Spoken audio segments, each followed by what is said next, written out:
স্বাস্থ্য সচেতনতা বাড়াতে ঝিনাইদহে স্বাস্থ্য পুষ্টি বিষয়ক কর্মশালা অনুষ্ঠিত হয়েছে।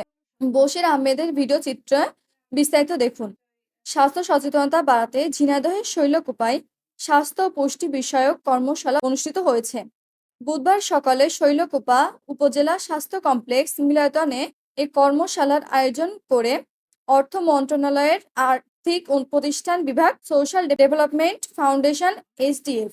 কর্মশালায় উপজেলা স্বাস্থ্য ও পরিবার পরিকল্পনা কর্মকর্তা ডক্টর রাশেদ আল মামুন, আবাসিক medical officer doctor Abdul Al Mamun, SDF এর জেলা ব্যবস্থাপক মাহমুদ আহসান, জেলা স্বাস্থ্য পুষ্টি কর্মকর্তা doctor Anudipa Rani, IT and SIS Mohammad Saad Ahmed, cluster officer Bani Bairagi সহ অন্যান্যরা বক্তব্য রাখেন।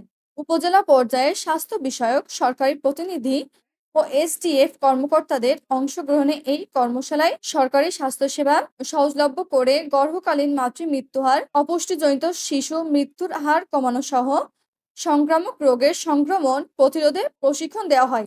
পাশাপাশি কর্মশালায় এসডিএফ এর পক্ষ থেকে খাদ্য পুষ্টি, অপুষ্টিজনিত সমস্যার প্রতিকার, কিশোর কিশোরীদের পুষ্টির গুরুত্ব, ইপিআই কর্মসূচির মাধ্যমে রোগ প্রতিরোধ, স্বাস্থ্যসম্মতভাবে হাত ধোয়ার অভ্যাস এবং বসতভিটায় পুষ্টি বাগান স্থাপনের মাধ্যমে খাদ্য নিরাপত্তা নিশ্চিত করার বিষয়গুলো বিশেষভাবে উপস্থাপন করা হয়।